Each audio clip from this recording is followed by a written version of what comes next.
Япониянын Кагасима аймагында нөшөрлүү жаан катталды. Метеорологдордун билдирүүсүндө катуу жааган жаан дагы 2-3 күнгө уланышы мүмкүн. Мындай аба ырайы жергиликтүү тургундарга бир топ кыйынчылыктарды жаратат. Ошондой эле суу ташкындап көчкү жүрүү коркунучу бар деп кошумчалашты. Аба ырайынын кескин өзгөрүүсү буга чейин 50 жыл мурда катталган болчу. Бийлик өкүлдөрү аймакта жашаган тургундарга кандай гана жагдай болбосун баарына даяр турууга чакырды.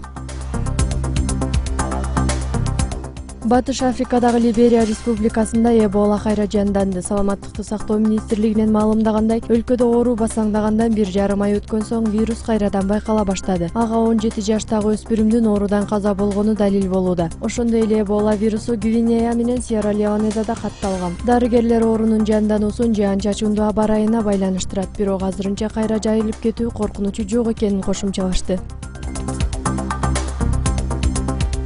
Австралиялык окумуштуулар токойдо жашаган тимел канаттуусунун өзгөчө касиетине байкоо жүргүзүштү. Алардын билдирүүсүндө тимел чымчыгы адамдардын сөзүн түшүнө алат. Ага атайын үн чыгаруучу жабдык орнотуп түрдүү багытта кайрылып көрүшкөн. Тимел канаттуусу асманга көтөрүл деген үндү укканда ал жогору карап уча баштайт. Балапандарга тамак бер деген кайрылууда чымчык уясын көздөй учуп жөнөгөн. Адистер мындай таң калыштуу канаттууга адамдардын тилин үйрөтүүгө болот деген жыйынтыкка келишти. Тимел чымчыгы Австралиянын токойлорунда байыралган.